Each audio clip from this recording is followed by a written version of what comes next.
আপনি সফল হয়ে যাবেন এটা অনেকেই চায় না।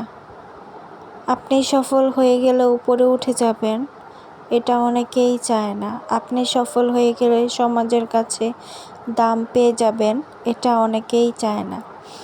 বিয়ের পরের দিন যখন গোসল করতে যাব তখন দেখি আমার লাগে যে সব দরকারি জিনিস আসলেও বডি ওয়াশ সাবান আসেনি, ভুলে আসেনি সেটা বুঝেছি। তারপরও কেমন যেন লাগছিল সেটা কাউকে জানাতে। তারপরও আমার হাজবেন্ডের এক কাজিনকে ডেকে বললাম, আমাকে একটা সাবান দেওয়া যাবে? সে বলল, আচ্ছা আমি নিয়ে আসছি। ইউজ করা সাবান দিলে তো আর হবে না, ইনট্যাক্ট আছে কিনা দেখছি। আমি রুমে অপেক্ষা করছি কিন্তু সে আর আসছে না। এইদিকে সকাল ঘুরিয়ে দুপুর হয়ে যাবে কিন্তু কেউ আসছে না। আমাকে নাস্তার জন্য কেউ জিজ্ঞেস করছে না।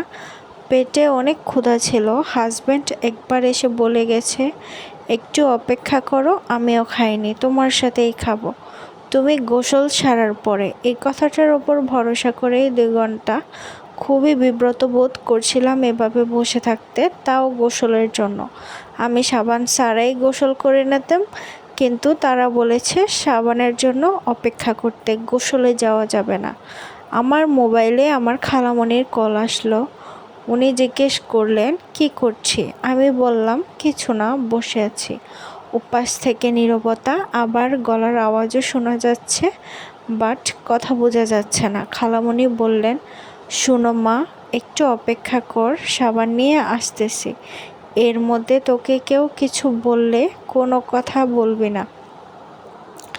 লজ্জায় আমার মাটির সাথে মিশে যেতে মন চাইলো। এগুলো নিয়েও আবার কথা হবে, সেটা বাবার বাড়ি পর্যন্ত চলে যাবে, আমি চিন্তাও করিনি।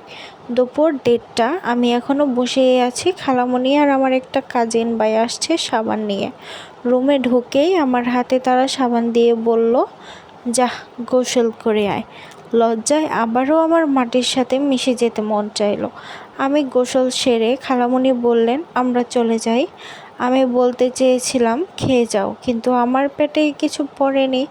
আমি তাদেরকে কি আর বলবো, যদিও আমার খাবারটা বাপের বাড়ি থেকেই নিয়ে আসছিল। সবাই একে একে খাওয়ার পালা শেষ। আমার হাজব্যান্ড আমাকে ডেকে ডাইনিং টেবিলে নিয়ে গেল। আমি বসলাম। সাথে সাথে আমাকে আমার চাচি শাশুড়ি বললেন, এই তুমি এসব কি পরেছ? শাড়ি পরে আসো। আমার হাজব্যান্ড বলল, খেয়ে নিক আগে, পরে পরলেও তো হয়। আমার চাচি শাশুড়ি কান্না শুরু করে দিলেন। প্রথম দিনই এই অবস্থা, পরে কি হবে? আমি ঝামেলা না বাড়ে সেজন্য উঠে গেলাম। গিয়ে শাড়ি বের করে কোনো মতে পরে টেবিলে আসলাম। তখন সবাই আমাকে বলল, এই শাড়ি কি ছিল? না, আরও ছিল। আমি জবাব দিলাম, তাহলে তুমি এই শাড়ি কেন পরেছ?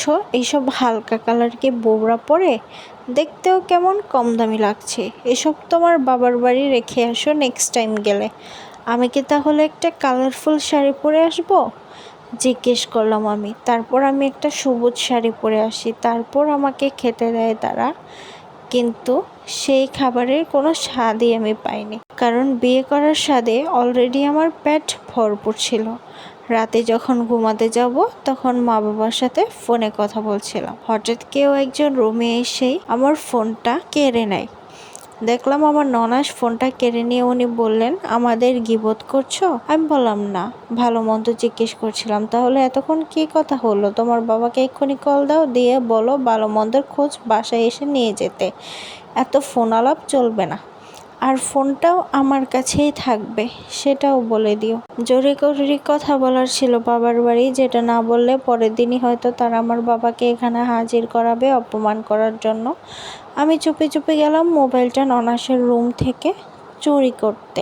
গিয়ে দেখলাম ননাস আর ওনার মেয়ে জেগে আছে, হাতে মেহেদি দিচ্ছে। তাই আবার চলে আসলাম, আরেকবার চেক করতে হবে এসে। বিছানায় এসে ঘুমের ভান ধরলাম আর ভাবতে থাকলাম, শ্বশুর বাড়িতে বিয়ের প্রথম দিনই এরকম সিচুয়েশন ফেস করছি, নাকি সব মেয়েরাই করে? তারাও কি এভাবে রাতের অন্ধকারে নিজের ফোন চুরি করার জন্য সবার ঘুমিয়ে পড়ার অপেক্ষা করে?